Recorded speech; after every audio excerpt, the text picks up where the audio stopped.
This is Anil with a video tutorial for the learning lad on C programming. In this video tutorial we're gonna see a string function called strcpy or string copy in C. This strcpy function is used when you want to copy some string from one source to another destination. So okay, let's see some examples. First we're gonna create a source string. It's gonna be a character array, and here we're gonna specify some values as Anil Shetty, and next we need to specify a target string where we want to copy. It's gonna be the target string, and let's assign a size of 25. So that's enough for our demonstration purpose. Save it.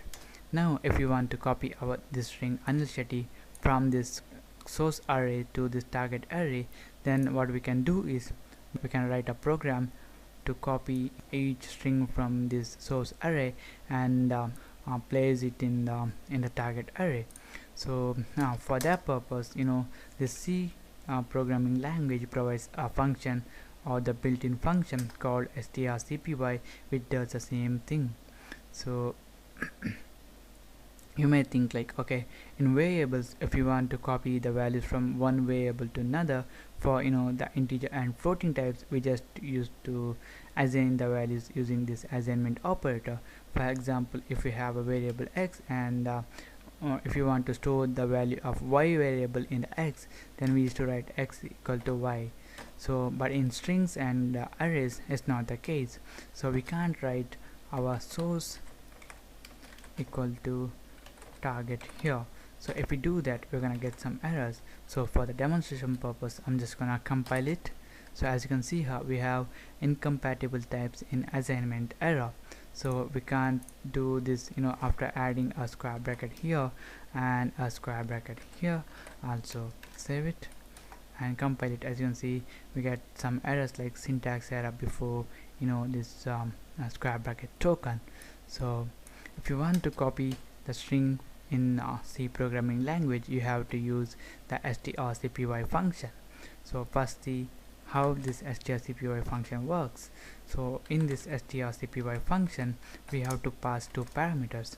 It's gonna be first the target where we want to copy our strings to, then we have to specify the source from where we want to copy our strings from. So it's gonna be a source. If we are gonna use this strcpy function in our program, then we have to write strcpy, that's the function name. Then we have to specify first the array where we want to copy to. It's gonna be the target array.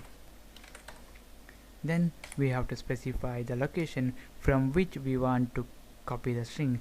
It's gonna be the source array. In this case, it's gonna be source here. So save it. Then the next thing we're gonna do is we just to print the values or the strings present in this source and the target array. So we're gonna write printf, then we're gonna use this %s specifier because we are dealing with the string. Then we're gonna refer our source array first, and we're gonna copy this printf statement and we're gonna paste it and we're gonna make it target. So okay, let's add a new line here to make it pretty. Save it, compile it, and run it. So as you can see here, first we have the string from this source array, that's Anil Shetty, and after using this strcpy function, now our target array also contains the string Anil Shetty. So what this strcpy function does is it will copy this source string one character at a time. So it's gonna copy A and it's gonna place it in the target array. Then it's gonna copy N and it's gonna place it in the target array. Similarly, it's gonna do until it encounters a null character. So in string, if a null character is encountered, that means that that's the end of the string.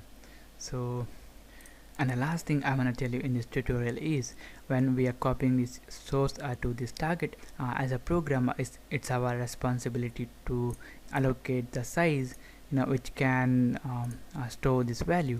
So if you specify less memory space here, then it's gonna write offset this array, and it may make your program to work differently. So this is it. This is about the strcpy function. And thank you for watching, and don't forget to subscribe to my channel. I see you in the next tutorial.